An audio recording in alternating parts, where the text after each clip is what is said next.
up, guys? Welcome back to the Barbell Brigade Talk Show. I'm your host, Bart.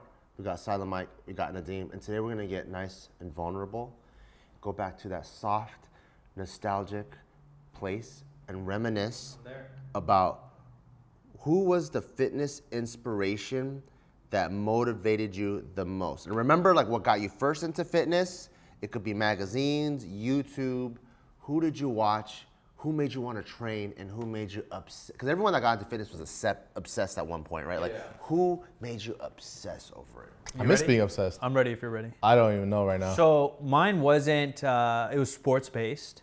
And like pure physique was still always in the back of my head. I always thought I was the fat kid, even though like in hindsight I wasn't. I was just not as shredded or whatever, but I was like normal. Adrian Peterson, running back for the Vikings. He's about my height. He was like 5'9", 5'10", 215, and just stacked.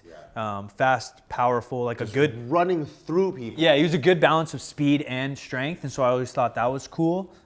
Is he considered the best running back of all time? Nah, probably top 5, 10. I used to love watching his highlight videos. No, he's a freak. Just going fucking like yeah, that. He's a freak. And I think because I played basketball and I look so different than every basketball player, I was never like, man, I want to look like Jordan or Kobe, because I just knew it was so far away. They're 6'6". So that guy kind of called to me. And then in pure fitness, probably Ronnie Coleman, just because some of his videos are like documentaries, like the very slow vlogs, and he trained so hard. How'd you access those? Like, where'd you find those before YouTube? YouTube. Because it was like 2006, 7, 8, 9 is when I really got into lifting. I lifted weights before that, but I had a strength coach, so it wasn't the same. And then those were on there, pumping iron even on like some kind of streaming I had at the time.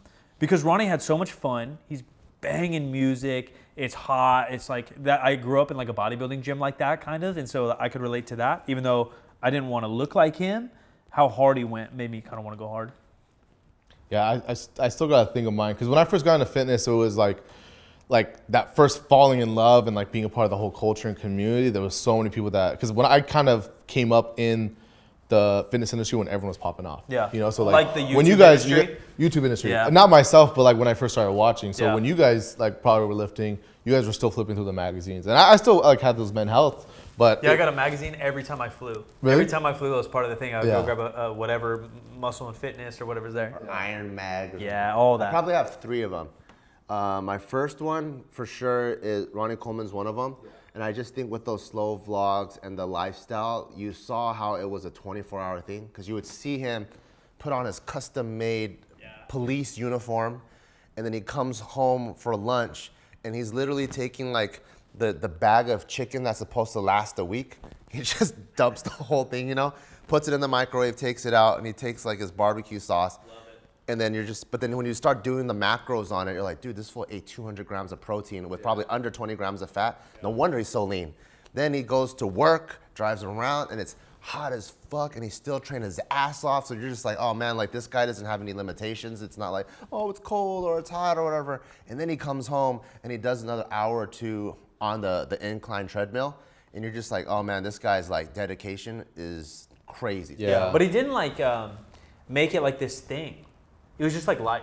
Yeah. Like some people yeah, man, come to the gym with me. This is gonna be fun. And then I don't think anyone had that back then. No, I think there's still like celebrity trainers, because there's like DVDs and aerobics, and there's a lot of stuff that like the guy on the thing, Tony, whatever. Simmons, like people like really made it like this thing, and I'm like, dude, that's so corny and like so lame. And Ronnie was just so normal, and he'd get hyped up. He'd see him like kind of rapping Tupac in between sets or something. Like he had a good time, but he wasn't like fake. It felt real. Yeah, he was so normal, because he was like, I always chew gum when I train. And then they're like, oh, like, what are you eating? I was like, Big Red, baby. And I started eating Big Red too. I didn't even like cinnamon flavored gum. I'm like, Ronnie Coleman. That's the worst gum, dude. It runs out of flavor in one chew. It's gone. But I was like, if Ronnie takes it, I'm going to take it. So he's one of them. The other one is Jean-Claude Van Damme. Because I love martial arts, but then I liked it when they looked jacked. Jean-Claude Van Damme was fucking jacked, always doing the splits. And then the other one was when Tito Ortiz first came out on the UFC. Like, this is back in when like you didn't quite understand what like skill was, but you would just see this type of violence and aggression that he had. So I was just doing like fucking rack pulls, because I'm like, oh yeah, if I like do these rack pulls. Aggression was more important than technique and stuff. Then I'm like, if I do these rack pulls, then I can slam people the way he does, Because there's also not really like post high school wrestling. You know, it's not like there's not wrestling clubs or whatever. They end up like WWE or something. Yeah, so I would just see Tito like slamming the fuck out of people, and I'm like, I'll take 50s and fucking do side lateral raises with them. WWE, I watched a ton, like 6th, 7th, 8th grade, and I still never wanted to look like them. Like, I know a lot of people, I've had this conversation with just friends, like, oh, dude, I wanted to be Triple H or whatever. I never wanted to look like those guys. Well, I met Bobby Lashley. He came to my school to do. Yeah, I know Bobby. Dude, he's ridiculously jacked. Yeah. He looks fucking like straight bubbles everywhere. Yeah. He looks like an action figure. When I first got into lifting and I kind He's of like fell one in of that. the nicest guys, too. Super nice. Yeah. I fell in love with because I was talking to you, like my friends will have like UFC fights at the house, and one of our friends like brought in a jar of like Explode in the magazine. I'm like, what is that? Like I didn't know that was a thing. Like I didn't even know you took like energy drinks before working out. Because when I was a kid, the gas station wouldn't let you buy it. Yeah, energy drink wasn't a thing when I was in high school. Yeah. Like Red Bull just came out. Yeah. And then so I would go up and like look up like reviews of like Explode, Jack 3D and stuff like that, and then I came across like I don't know if you remember like Barthel Fitness and then like Hodge Twins back in the day, and they were just reviewing. They'll take it and tell you like what it tastes like, and that was like the biggest thing.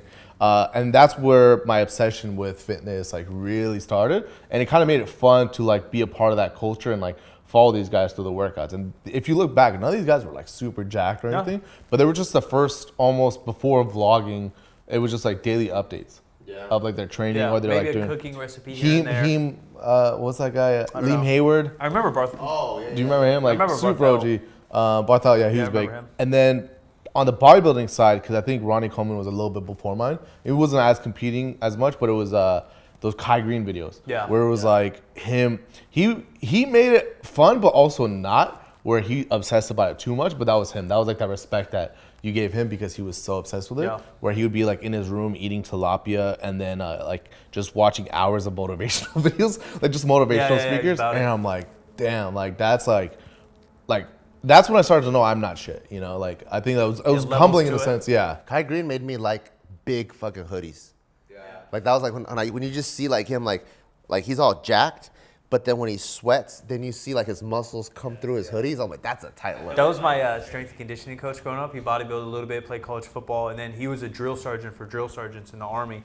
And he would train me and a bunch of football players. And like, I ain't shit, dude. Like the guys I'm training with are getting full rides to USC. Dudes are in the NFL. One dude played basketball in Europe. He was the only other basketball player. He's MVP of like a big league in Europe. And so I'm already like stand out like a sore thumb. But me and him had a great relationship.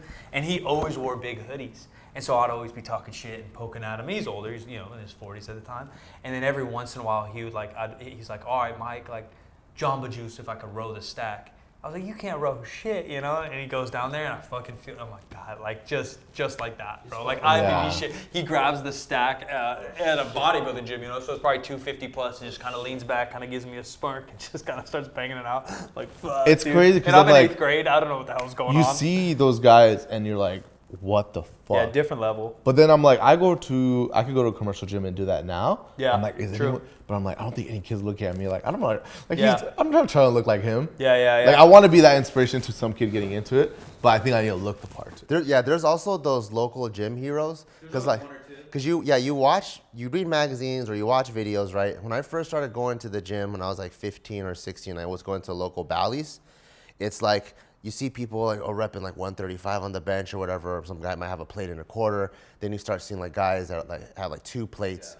And then those local gym heroes, you're like, oh shit, And then you see it, and then like out of nowhere you'll see a guy like that starts hitting 3 plates. Yeah. And then they kind of inspire you too. Like I remember there's this guy, he was like a super OG dude.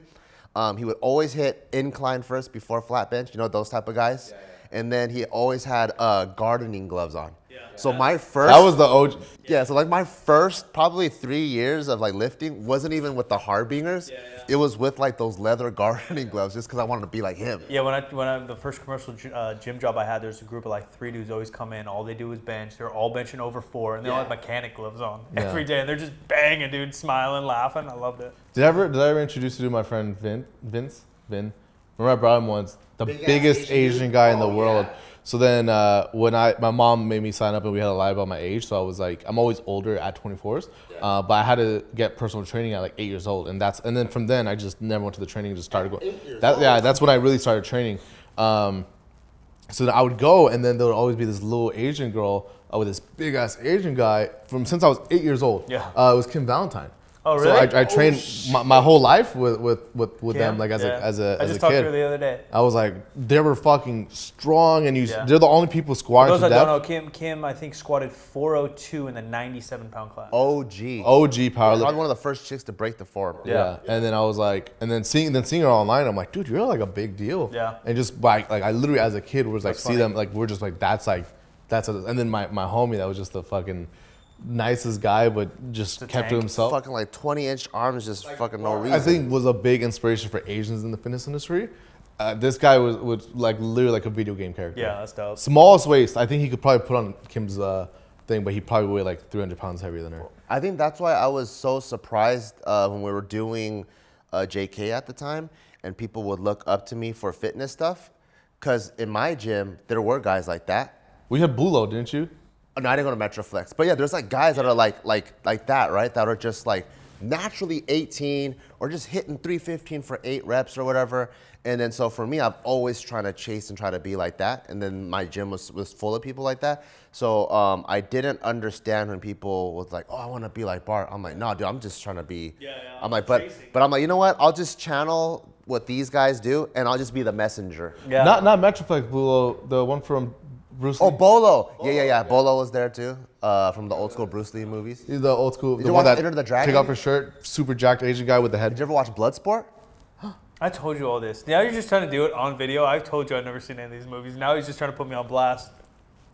Write Silent Michael whole list of movies he should watch, so that he could actually be in tune. Taika watches them. I know. He could be in tune with what society is thinking about. See you guys next time.